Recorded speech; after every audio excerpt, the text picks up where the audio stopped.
আমরা কারা আমরা কারা এক নওশাদ নিয়ে হবে না।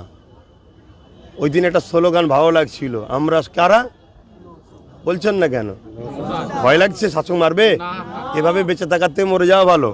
আমরা কারা আমরা কারা শুধু আব্বাস সিদ্দিকী ম্যাটার নয়, ম্যাটার হচ্ছে যারা সংবিধান গণতন্ত্র মানুষের পক্ষে দেশের পক্ষে কথা বলবে তাদেরকেই রুকা হবে।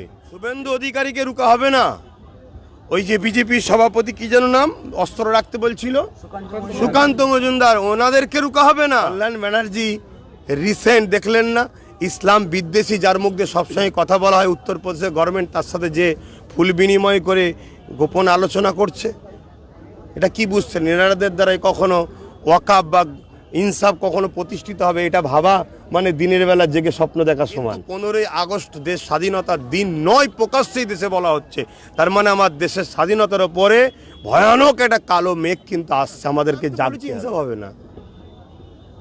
ইনসাফ করতে গেলে প্রথমে আপনাকে ক্ষমতার আসন দখল করতে হবে, তার হাতে দিতে হবে যে ইনসাফ করবে, যার মধ্যে ইনসানিয়াত আছে। যার মধ্যে ইনসানিয়াত নেই তার কাছে ইনসাফ দাও বলে চিল্লানো মানে ও বেকার বকা হবে। টিএমসির পক্ষ থেকে এই সভা বানচাল করার পরিকল্পনা এবং একাধিক মাঠে তারা বলেন রক্তদান শিবির করবেন, কিন্তু করলো না। তারপরেও আপনাদের এই সভা বানচাল করার পরিকল্পনা ছিল, কি বলবেন? সফল করলেন? দেখুন, আজকে আমরা ৭৬তম প্রজাতন্ত্র দিবস করছি, অর্থাৎ এই দিনে সংবিধান লাগু হয়েছিল।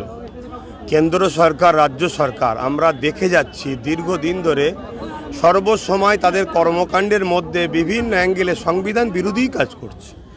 ঠিক তেমনই আজকে যে একটা মানুষের রাইট স্বাধীনতার, সেই রাইটকে হরণ করে তারা ক্ষমতার জোর দেখিয়ে পাওয়ার দেখিয়ে তারা বন্ধ করতে চাইছে। মূলত সাধারণ মানুষকে বোকা বানাবার জন্য বললো আমরা ব্লাড অর্পণ শিবির করব বা রক্তদান শিবির করব, এটা সাধারণ মানুষকে বোকা বানাবার জন্য। কিন্তু সাধারণ মানুষকে আমি বলবো, দেখুন আমাদের এখানে আন্দোলন কি, ওয়াকাফ বাঁচাও, বেকার আজকে ওবিসি সংরক্ষণ কেটে যাওয়ার জন্য 430 জনের ওপরে ডাক্তার তারা পড়াশোনা করে চাকরি পেল না, যাতে এই বেকার মানুষরা চাকরি পায়, এবং পাশাপাশি মাদ্রাসা শিক্ষা, এবং আজকের যে মূল বিষয় আমরা প্রজাতন্ত্র দিবস উদযাপন করব। তাই আমি একটাই কথা ভাবাবো, ওরা রাজ ক্ষমতাকে মিসইউজ করছে, অতএব ওদের রাজ ক্ষমতায় বসে থাকা আগামী দিন উচিত হবে না। যদি দেশকে বাঁচাতে চান, গণতন্ত্রকে বাঁচাতে চান, আমাদেরকে সজাগ হওয়া দরকার। আর যদি মনে করেন দেশ যাই যাক, আমার পকেটে তো 200-500 আসছে, তাহলে এখানে আমার কিছু বলার নেই।